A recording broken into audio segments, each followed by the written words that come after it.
আসসালামু আলাইকুম।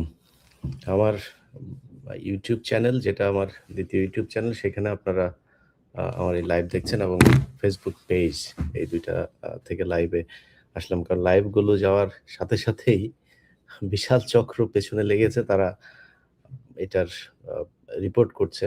তো যে কারণে মেইন চ্যানেলটাকে আপাতত একটু সেভে রাখতে চাই লাইভ টাইপ থেকে। যাই হোক যারা আ দেখছেন আমার এই চ্যানেলটাতে যারা লাইভ দেখছেন তারা এটা উম আ আপনাদের পরিচিত যারা আছে তাদেরকে জানিয়ে দিতে পারেন যে এই চ্যানেলটা আমার।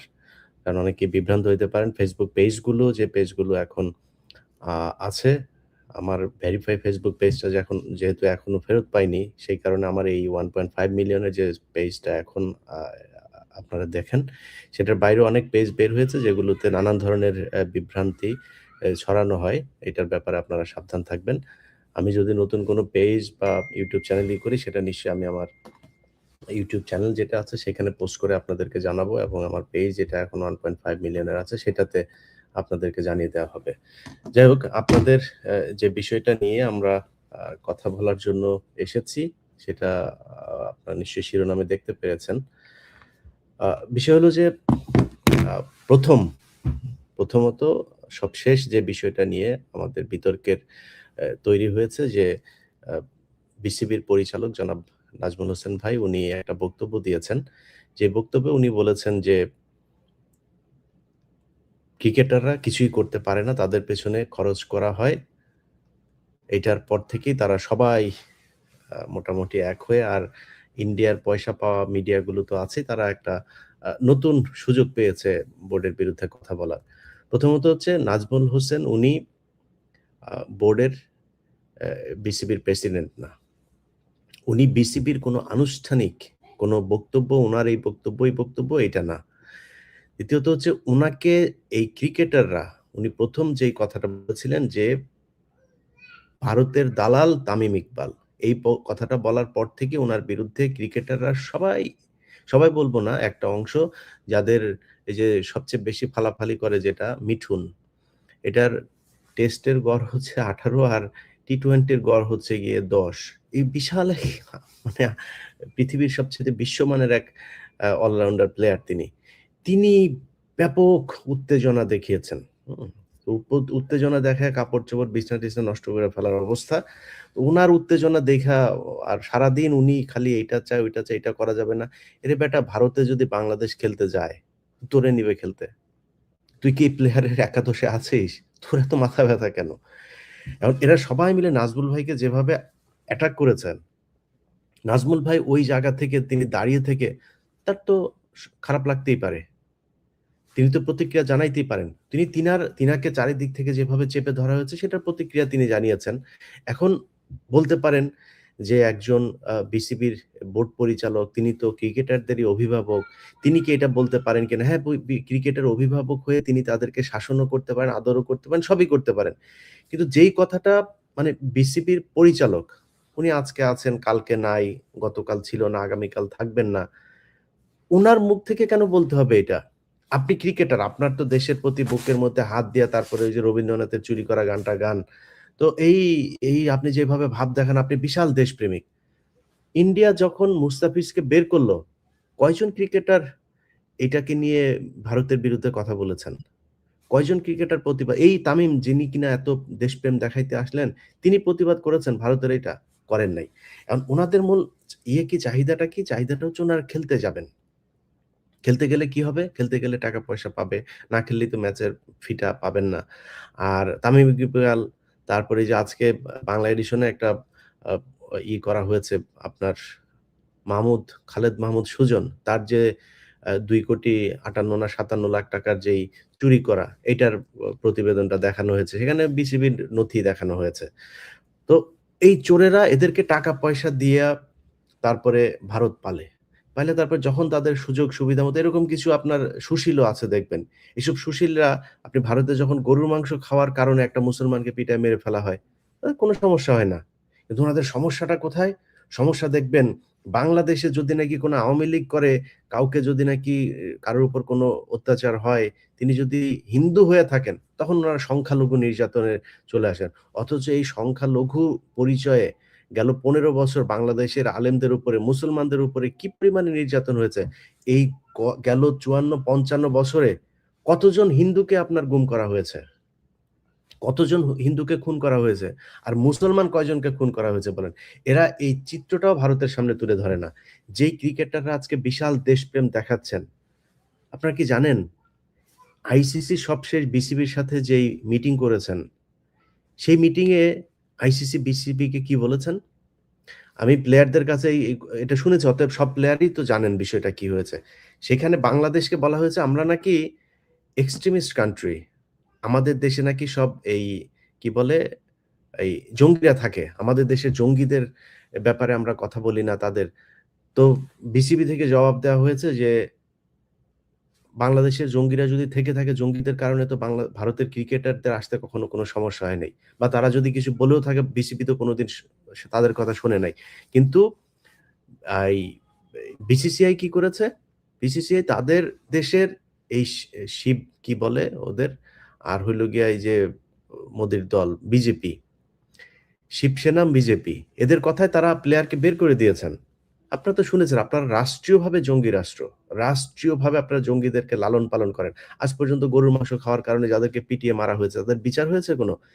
তারা এইভাবে অপমান করে এবং তুচ্ছ-তাচ্ছিল্য করে কথা বলে তারা সবশেষ মিটিংটাও করেছেন।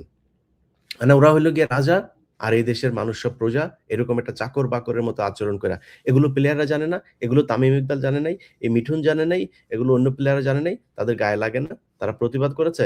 মানে সবাই একটা থাকে আইপিএল এ যদি ডাক না দেয়, আমরা যদি ইন্ডিয়ার বিরুদ্ধে কথা বলি আর কিছু আছে নগদ টাকা পেয়ে তারপরে তাদের পক্ষ হয়ে কথা বলে। এইটাই হচ্ছে মানে বাস্তবতা। এখন নাজমুল হোসেন ভাই যেটা বলেছেন যে কথাটা বলেছেন। আমি এতক্ষণ যা বললাম, ইট সিমস লাইক আমি নাজমুল ভাইয়ের কথার বিপরীতেই বললাম। কিন্তু এবার আসল পয়েন্টে আসেন। বাংলাদেশের পরে আফগানিস্তান খেলা শুরু করেছে। বাংলাদেশের পরে আয়ারল্যান্ড এসছে। তাদের সাথে ম্যাচ হারে না? নিয়মিত হারে, তাও নিয়মিত। আফগানিস্তানের কাছে আপনার ইয়েও হয়েছে, কি বলল ওটা? আ হোয়াইট হাউস ওয়াশও হয়েছে। এই বাংলাদেশ। আপনারা যেই খেলা করেন, আপনাদেরকে যেই সুযোগ সুবিধা দেয়া হয়, ওইটার ধারে কাছে আছে?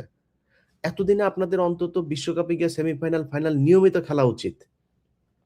আপনারা কি করেন? একজন যদি আউট হন, মনে হয় সব লাইন ধরে বিকাশের পেমেন্টের মতো একটার পর একটা পড়তে থাকেন। তা আপনাদের বিরুদ্ধে কথা বলবে না? বিসিবি বোর্ড পরিচালকরা কথা বলবে না? বিসিবির প্রেসিডেন্ট কথা বলবে না আপনাদেরকে নিয়ে? সমালোচনা করবে না?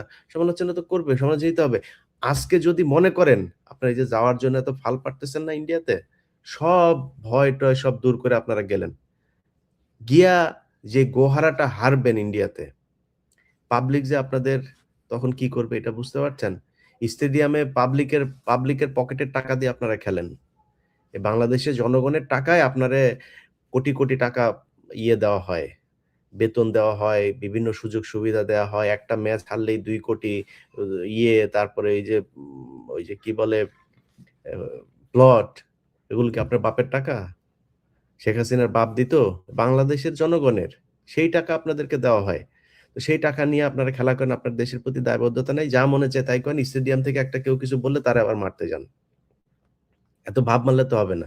আর আপনারা এত ভাবের প্লেয়ার হয়েও যান নাই যে আপনারা ভারত, অস্ট্রেলিয়া, সাউথ আফ্রিকা, ইংল্যান্ডের মতো বিশাল দল নিয়মিতভাবে আপনারা ভালো খেলে যান। আপনাদের কোনো ধারাবাহিকতা নাই। আপনারা খেলেনও না ভালো। সো তারপরেও এই দেশের মানুষ আপনাদেরকে বিশাল ভালোবাসে। সেই মানুষের ভালোবাসাকে যদি আপনারা ফেরত দিতে চান, তাহলে তো মানুষের সম্মানের দিকে আপনাদের তাকাইতে হবে। এই ভারত যে অপমানগুলো আমাদেরকে গেল কয়েকদিন ধরে করল, এটার বিপক্ষে আপনারা দাঁড়াবেন না? এটার জন্য আপনারা কোনো কথা বলবেন না? আপনাদের কোনো হাঁচি-কাশি কোনো কিছু নাই। কি হইল? হঠাৎ করে আপনারা কালকের মধ্যে নাজমুল হোসেন বাংলাদেশের আমি যতটুকু জানি বাংলাদেশে এই পর্যন্ত যত বোর্ড হয়েছে সবচাইতে একদম সৎ, দক্ষ মানুষগুলো মানে যারা নিজে থেকে আসলেই দেশের জন্য চিন্তা করে, দেশের ক্রিকেটের জন্য চিন্তা করে, এই মানুষগুলো এসছে। এই মাঝখানে আসিফ আকবর আসলো। মানে সমস্যাটা কোথায় দেখেন? সমস্যাটা হইলো এইটা একটা বিরাট ধান্দাবাজির জায়গা। ধান্দাবাজিটা কিরকম? ধরেন এখানে এই যে খাবার দেওয়া, এখানে পানি দেওয়া, এখানে মাঠ পরিষ্কার। মানে এই খেলা সংক্রান্ত বিশাল বাণিজ্য আছে এই জায়গায়। এই বাণিজ্যের একেকজন একেক জায়গার সুবিধাভোগী। এই সুবিধাভোগীরা চায় না যে এখানে কোনো সৎ মানুষ আসুক। আমার আমার হাতে কিছু জিনিস আসবে আপনারা পাবেন। এই জায়গাটার নাম মনে নাই। সিরাজগঞ্জ থেকে বগুড়া না কোথায় যেন। তাদের মাইক্রোবাসের ভাড়া দিয়েছে কত জানেন? ভাড়া দেখিয়েছে কত? এই গত সাবেক যে বোর্ডগুলো ছিল। ৳১৬,০০০ একেকজনের ভাড়া দেখিয়েছে। একটা ডাবের দাম দেখে ডাব খাওয়ার ডাবের দাম দেখানো হয়েছে ৳১৮,০০০। এগুলো আপনারা জানবেন। এই যে খালেদ মাহমুদ সুজন, যে আবার কালকে ইন্ডিয়াতে খেলতে না গেলে ওর নাকি কি হয়ে যাবে বলেছে না? কেন বলেছে জানেন?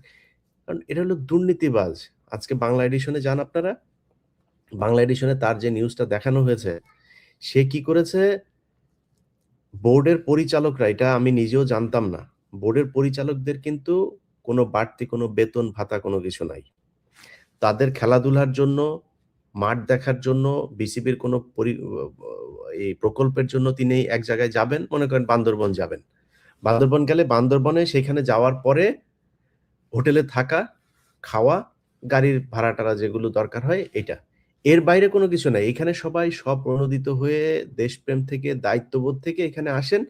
একটা সম্মান, আরেকটা হচ্ছে দেশের জন্য কাজ করবেন, ক্রিকেটের জন্য কাজ করবেন। এইজন্য আসেন। উনি প্রতিটা ট্যুরে টোটাল আমার কাছে আসা নথি অনুযায়ী ২,৫৭,০০,০০০ আ ১৯,৮০০ কত টাকা যেন। এই যে টাকাটা উনি আত্মসাৎ করেছেন, এ টাকার জন্য উনার বিচার হওয়া উচিত তো। উনার বিচার হইতে হবে। দুদকের বিচার করা দরকার। মানে বিসিবিরও এখন উচিত উনার বিরুদ্ধে এগুলোর করা। এর আগে বোর্ডে কারা কত টাকা তছরূপ করেছেন, তাদের করা দরকার। নারী ক্রিকেটাররা এত ভালো খেলে, তাদেরকে বলাকা বাসে করে তারপরে এই যে আপনার ফুটবল টিমটারে আপনার ইয়েতে সিলেটে পাঠিয়েছে একবার বলাকা বাসে করে। টাকার অভাব নাই তো তাদের। তারা তো ঠিকই ভিআইপি হলে যায়, তারপরে বিজনেস ক্লাসে গিয়ে এরপরে 5 স্টার হোটেলে থাকে। তাদের কোনো তার উপর আবার এই মেয়েদেরকে আপনার যৌন হয়রানি করে। এটা বোর্ডের এরা করে গিয়েছে এগুলো। তো যেহেতু এগুলো করে গিয়েছে, এখন নতুন এরা এসছে। আসিফ আকবর তো ঘাটতেরা লোক। আসিফ আকবর তো মনে করেন সে তো শুনবে না। তারে যদি একটা কিছু বলা হয়, সে তো ওইটারে প্রোটেস্ট করবে। তার উপর দিয়ে আপনি মাস্তানি করে এত কিছু করতে পারবেন না। এই যে নাজমুল হোসেন, মানে 100% অনেস্ট একটা লোক। একদম 100% অনেস্ট। মানে এটার মধ্যে কোনো চিটা-টিটা কিছু নাই। কিন্তু তাদেরকে রাখা যাবে না। এইজন্য এদের পেছনে লাগা হয়েছে। আল্টিমেটাম দিয়েছে, বাবারে কালকে দুপুরের মধ্যে উনারা করে ফেলবেন, নাহলে মিঠুন খেলবে না। মিঠুন যদি না খেলে, তাহলে আপনি বুঝতেছেন বাংলাদেশ ক্রিকেট বাঁচবে? এটা হলো বাংলাদেশের এই সাকিব আল হাসানের মতো বাংলাদেশের নয়নের মধ্যমণি হইলো গিয়া মিঠুন। মিঠুন সারা জীবন মনে করেন উনার কি রেকর্ড আছে। একা ১০ উইকেট নেওয়ার রেকর্ড আছে। একা ৩,০০০ রান করার এক ম্যাচে ওয়ানডে ম্যাচে ৩,০০০ রান করার রেকর্ড আছে। রেকর্ডের অভাব নাই, রেকর্ডের সরাসরি। আল্টিমেটাম দেয় দুপুরের মধ্যে নাজমুল হোসেনরে করে ফেলতে হবে। নাজমুল হোসেনরে রাখলে চুরি করা যাবে না। আসিফ আকবরে রাখলে চুরি করা যাবে না। এই যে আমিনুল ইসলাম, এদেরকে রাখলে আরেকটা মানুষ আপনাদের কাছে অনুরোধ থাকবে, বোর্ডের যদি সুযোগ থাকে, মোহাম্মদ রফিক, গ্যারান্টি দিলাম গ্যারান্টি। 100% অনেস্ট একটা লোক। এরে যদি পারেন কোন জায়গায় কাজে লাগায়েন। এই ধরনের লোকগুলো থাকলে এরা চুরি করতে পারবে না। এটা হচ্ছে সমস্যা। ইন্ডিয়ার কথা শোনানো যাবে না। যদি ক্রিকেটারদের ন্যূনতম দেশপ্রেম থাকে, আমি একজন প্লেয়ারের কাছ থেকে যেটা শুনেছি, কালকে আইসিসি, আইসিসি মানে ইন্ডিয়া। ইন্ডিয়া এবং বিসিসিআই এর ওদের নিজস্ব যেটা, এরা বিসিবির কর্মকর্তাদেরকে যে পরিমাণে তুচ্ছ তাচ্ছিল্য ছোট করে কথা বলেছে, আমার দেশকে যেভাবে ছোট করে কথা বলেছে, আমরা নাকি ফান্ডামেন্টালিস্ট। এইসব করে কথা বলেছে।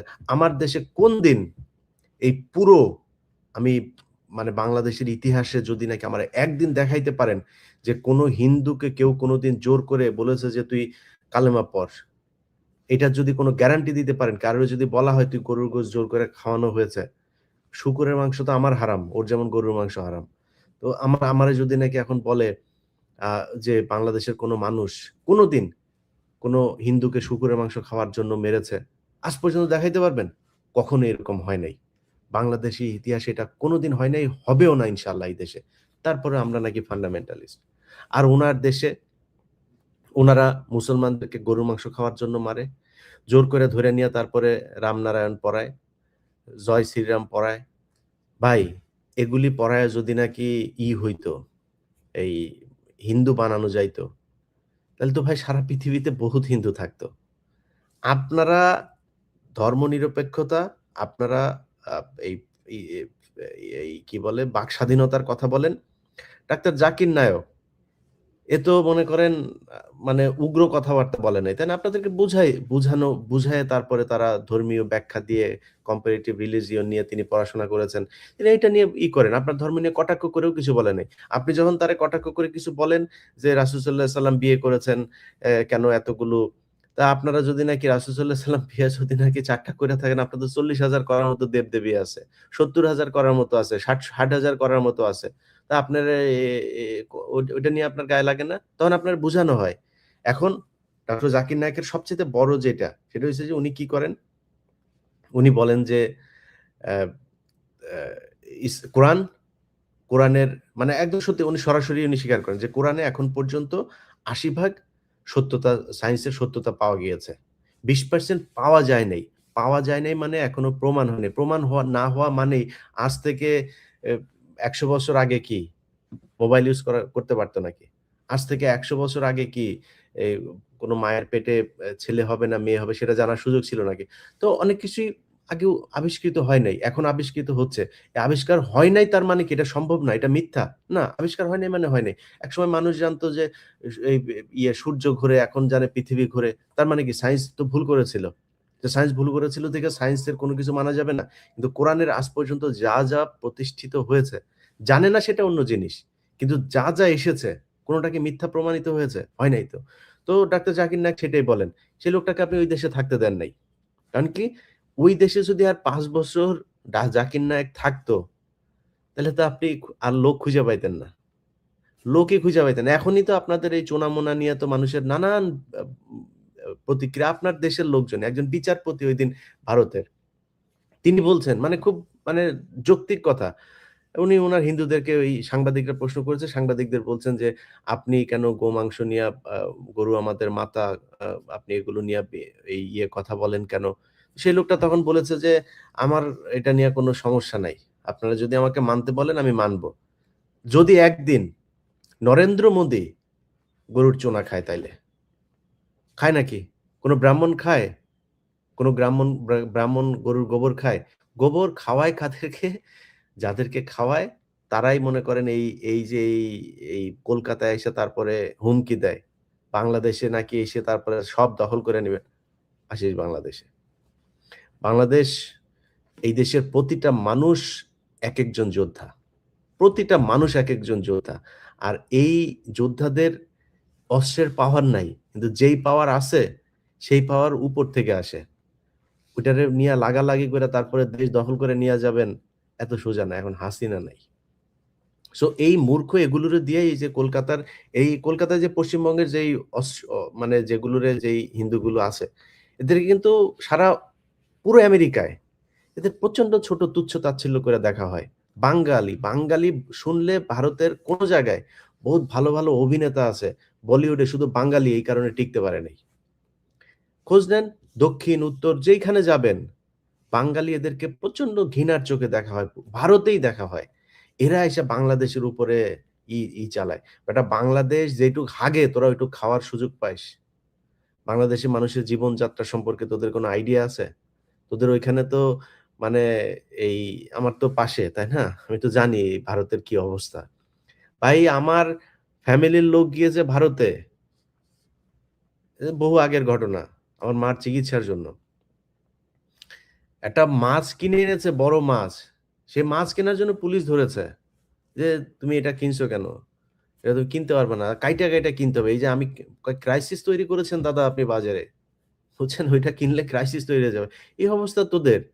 খেয়ে এসেছেন না যেয়ে খাবেন, হ্যাঁ? বাইরে গিয়ে হাগা। এই জাতি তোরা। তোরা এসে আমাদের সাথে এসে মাস্তানি করতে আসিস। এদেরকে কাজে লাগাই ব্রাহ্মণরা তাদের এই একটা ধর্ম ব্যবসা করে। বললেন তো? ভাই আপনারা ভারতের পশ্চিমবঙ্গের অনেক মানুষ আছে আমার ভিডিও দেখেন। আপনাদের কমেন্ট-টমেন্ট ইমেইলে পাই। বললেন ভাই, বেশিরভাগ যদি আমার ইমেইল যারা করে মুসলমানেরাই করে। হিন্দুরা মাঝে মধ্যে থ্রেড করে। মুসলমান ভাই, হিন্দু ভাই যারা দেখেন আমার ভিডিও, আপনি একটু বইলেন আপনার পাশের ব্রাহ্মণরে একটু যায়া বলেন একটু গরুর চোনা খাইতে। আপনি তো খান, আমার কোনো সমস্যা নেই। এটা আপনার ধর্ম অ্যালাও করলে আমার কোনো সমস্যা নেই। আপনি গরুর চুনা খাবেন, আপনার ধর্ম সেই অধিকার দিয়েছে। আমার ধর্ম আমাকে অধিকার দিয়েছে গরুর গোশত খাবার। আমার আমার ধর্ম আমাকে বলেছে যে গরুর চুনা যদি তোমার গায়ে লাগে তুমি নাপাক হবা। তোমারে পাক হয়ে তারপরে ইবাদত করতে হবে। এটা আমার ধর্ম। এখন আমার ধর্ম আমি মানবো, আপনার ধর্ম আপনি মানেন। কোন সমস্যা নেই। আপনার ব্রাহ্মণরে যায়া বইলেন যে, "ভাই একটু গরুর চুনা খাও, একটু গোবর খাও।" এটা তো অনেক ভিটামিন তো গরুর গোবরে তো অনেক ভিটামিন। একটু খাইতে বললেন। তাইলে আমরা বুঝবো যে হ্যাঁ, ঠিক আছে। মানে আপনারা বুঝবেন যে না ঠিক আছে তাইলে এটা উনারা আমার গুরুজনেরা যা বলে তাইলে এটা ঠিকই আছে। এই ব্যবসায়ের এই যে অস্ত্র হিসাবে আপনারা কাজে লাগেন সারা জীবন এই অচ্যুত হয়েই থাকতে হবে। আর এই কলকাতায় বসা তারপরে ভারতরে হুমকি দিতে পারবেন। এর বাইরে আর কোন কিছু পারবেন না। যাই হোক, আমরা যে বিষয় নিয়ে আলোচনা থেকে অনেক দূরে চলে গিয়েছে। বাংলাদেশ ক্রিকেট বোর্ডের ক্রিকেটারদেরকে বলব, ভাই একটু সামনের দিকে ২ দিন পরের দিকে তাকান। মনে করেন কথার কথা, আপনি এই এ আইসিসির ক্রিকেটে খেলতে গেলেন। মনে করেন খেলতে গেলেন। আমরা কিছু শর্ত-টর্ত তো তাদেরকে দেওয়া হয়েছে, আমরাও কিছু শর্ত দিয়েছে। সেই শর্তের পরে একটা সমঝোতা হইলো আপনারা খেলতে গেলেন। এখন ২ টা অল্টারনেটিভ হইতে পারে। যেমন বাংলাদেশ ক্রিকেট বোর্ড বলেছে যে আয়ারল্যান্ডকে খালি বাংলাদেশের গ্রুপে নিয়ে আসতে, বাংলাদেশকে আয়ারল্যান্ডের গ্রুপে নিয়ে যাইতে। অর্থাৎ আয়ারল্যান্ডের ম্যাচগুলো সব শ্রীলঙ্কাতে। তাইলেই সবকিছু সমাধান হয়ে গেল। আচ্ছা আরেকটা বিষয় বলে রাখি। বোর্ডের সাথে কালকে আইসিসির মিটিং এর একটা গুরুত্বপূর্ণ জিনিস। বোর্ড বলেছে যে, তোমরা আমাদেরকে নিরাপত্তা দিতে পারবা কিনা?" তারা বলেছে, "এটা আমাদের দায়িত্ব না।" তোমার দেশে খেলতে যাবে, তুমি এটার দায়িত্ব না। তার মানে ওরা একটা ঘটনা ঘটানোর বাংলাদেশ ক্রিকেটকে আরো ৩০ বছর পিছায় নেয়ার জন্য একটা পরিকল্পনা ওদের আছে। ওরা বলবে, "একটা হামলা হয়েছে তো কি হইল?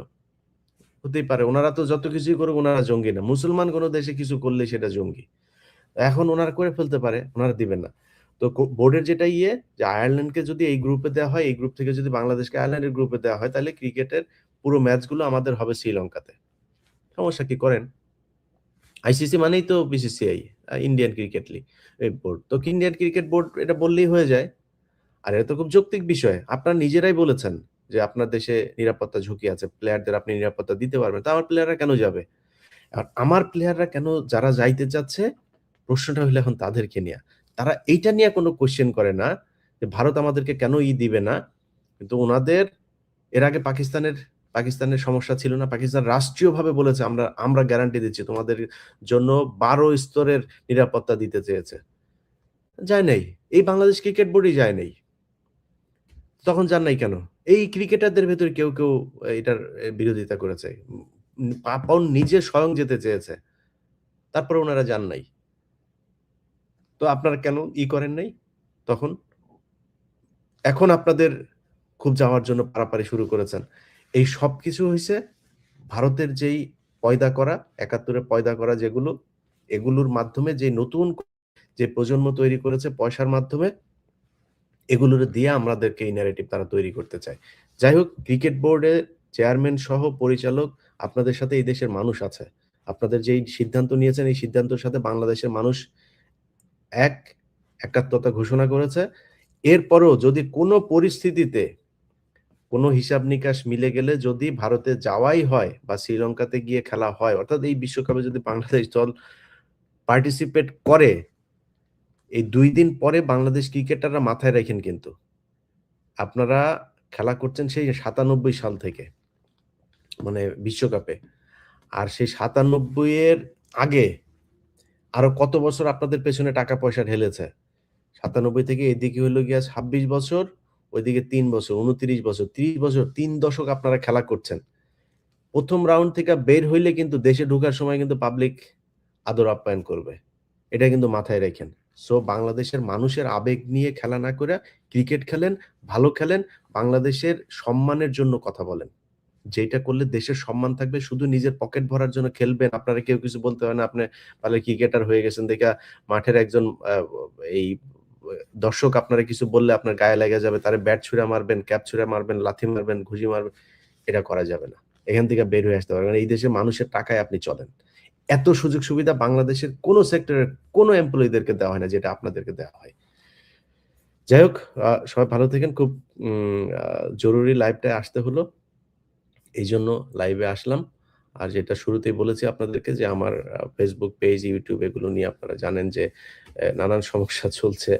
তো আমার যেই নতুন YouTube চ্যানেলটা সেটা আপনাদেরকে এখানে লাইভে আপনারা যেটাতে দেখলেন এটা সাবস্ক্রাইব করবেন এবং আ আপনার যারা পরিচিত যারা আছে তাদেরকে জানাবেন বিভ্রান্ত না হতে যে আমার নামে অন্যান্য যে Facebook পেজ, YouTube যেগুলো আছে এগুলোর ব্যাপারে সাবধান থাকতে ওইখানে ছড়ানো কোনো তথ্য সেটা আমার তথ্য না। আমি আমার এই যে 1.5 মিলিয়ন এখন আছে যেটা, এটার পেজ এবং YouTube চ্যানেল যেটা এই যে 6.5 লাখ মতো যেটা আছে, এটা একটা নতুন পেজ। আর 15 মিনিটস নামে যেটা এখন লাইভ আপনারা দেখছেন, এটার 30,000 মতো সাবস্ক্রাইবার আছে। আর আগের যেটা আছে সেটা তো আছেই 5 মিলিয়নের কাছাকাছি। এর বাইরে আমার কোনো Facebook পেজ, YouTube চ্যানেল যদি করে থাকি সেটা অবশ্যই আমাদেরকে আমার YouTube চ্যানেলের 5 মিলিয়ন যেটা আছে সেটাতে আপনাদেরকে জানানো হবে। সবাই ভালো থাকবেন। আল্লাহ হাফেজ।